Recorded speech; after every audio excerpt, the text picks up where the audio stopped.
Hello, j'espère que vous allez bien. On se retrouve pour une nouvelle vidéo où cette fois on va parler de romans graphiques et de bande dessinée. J'en ai pas mal lu cette année et je me suis dit que ça serait cool de faire une petite sélection de livres que j'ai bien aimés et que du coup je vous recommande. J'en ai du coup 5. N'hésitez pas à me dire si vous avez des romans graphiques ou des bandes dessinées à me conseiller dans les commentaires. Le premier roman graphique que je voulais vous présenter, c'est Astérios Polype. C'est un roman graphique qui est sorti il y a plusieurs années maintenant parce qu'il a reçu des prix en 2010 pour le meilleur roman graphique, meilleur artiste et meilleur lettrage. Et il a reçu aussi un prix spécial au Festival d'Angoulême en 2011. Donc c'est un roman graphique qui commence un petit peu à dater, mais que je recommande vraiment parce qu'il a un style graphique qui est tellement unique. Ça joue beaucoup sur les couleurs, sur les émotions, sur la pensée. En fait, il y a beaucoup de fonction de comment se sent le personnage, le style graphique change.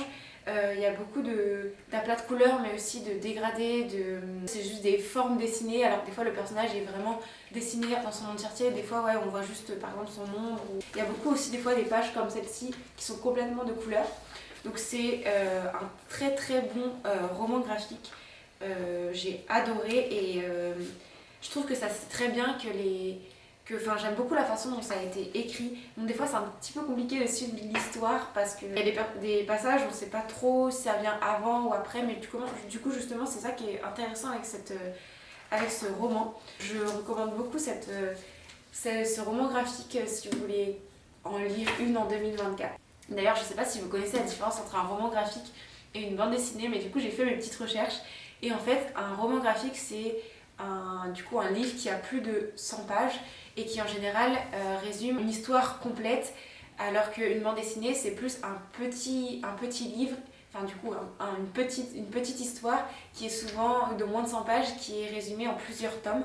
Donc celui-ci est plus du genre de roman graphique. Le second livre que je voulais vous présenter, c'est La fille dans l'écran. C'est un peu mon livre coup de cœur des romans graphiques que j'ai lu. Le roman graphique, on suit deux personnages. On suit Colline et Marley.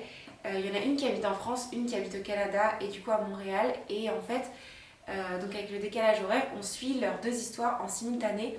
Et ça a été écrit par deux illustratrices en même temps. Et en fait, du coup, les genres, leur style graphique se voit dans la BD. Et donc pour un des personnages qui du coup est en France, c'est en noir et blanc, alors que pour l'autre c'est en couleur. Et en plus de ça, leur style graphique est vraiment assez différent. Enfin voilà, on voit la différence entre les deux, et c'est ce que j'aime beaucoup avec ce livre, c'est qu'en fait on arrive vraiment à suivre leur échange, suivre les deux histoires en simultané. Et quand les personnages se rencontrent, il y a bien sûr les styles graphiques qui se mélangent, du coup avec en général la bande dessinée en noir et blanc et le personnage de Marley qui du coup est en couleur dans l'univers en noir et blanc.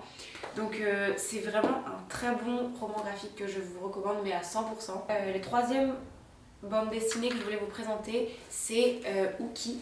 Donc ça c'est plus des bandes dessinées, du coup c'est pas des romans graphiques, puisqu'il y a 2 tomes et il y a un troisième qui sort en janvier il me semble. Donc ça c'est des éditions que Dupuis m'a envoyées et que j'ai vraiment adoré. Alors c'est vrai que ça fait très enfantin, je sais pas si vous voyez bien la couverture, mais ça fait très livre d'enfant, mais finalement les personnages sont très développés et il y a beaucoup de... Enfin c'est un livre qui peut se lire vraiment quand vous êtes ado, jeune adulte, même adulte. Ça se lit vraiment très bien. On suit du coup Dany et Dorian qui sont des jumeaux sorciers et on suit leur évolution dans ce monde quand ils apprennent à utiliser leurs pouvoirs, etc. Et voilà, du coup c'est deux bandes dessinées que je recommande vraiment. Je trouve que c'est un très bon cadeau aussi à faire si vous cherchez des bandes dessinées à offrir. Donc voilà. Le quatrième livre que je voulais vous présenter, c'est Pumpkin Pie Heads. Donc celui-ci il est en anglais. C'est en gros un roman graphique où on fait la rencontre de deux personnages qui travaillent dans un sorte de festival à l'automne sur les citrouilles. C'est ça, oui, les citrouilles. Donc c'est vraiment plutôt cool. Je trouve que le livre coûte vraiment très cher.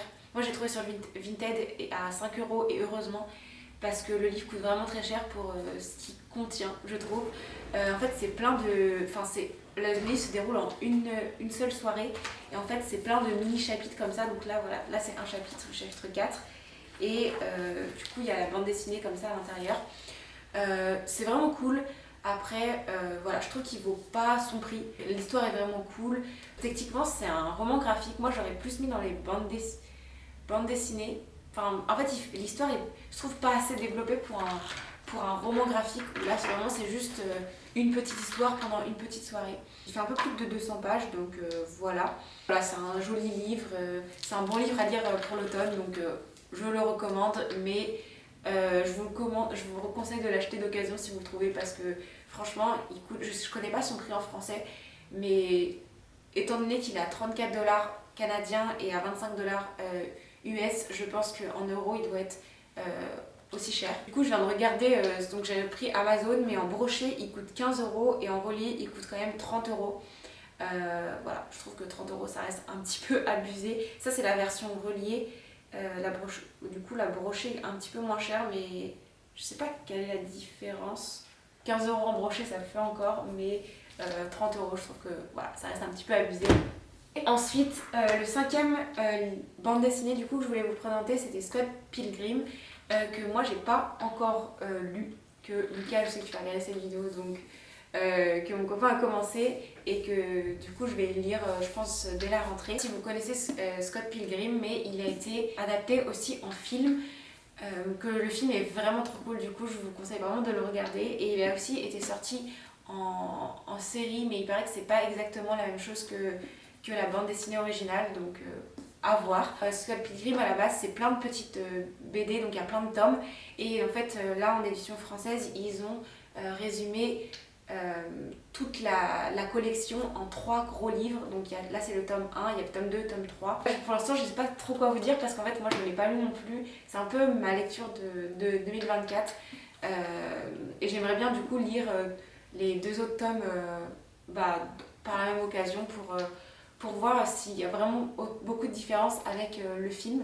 Parce que là techniquement il y a je sais pas combien de pages, il y a énormément de pages, mais les 3 livres sont aussi gros, donc je me dis que les livres doivent quand même être beaucoup plus développés que le film qui est sorti, qui a été adapté. Donc voilà, c'est la fin de cette vidéo. Donc ça c'est les 5 livres que j'ai lus ou que je veux lire. J'aimerais bien aussi lire la suite de Ookie. Le tome 3 sort en janvier 2024, donc je pense que je vais l'acheter à sa sortie. Et j'aimerais bien aussi lire America ou Americana, je sais jamais. Je vais mettre l'image là, mais qui a l'air vraiment cool. Merci d'avoir regardé cette vidéo et puis à bientôt.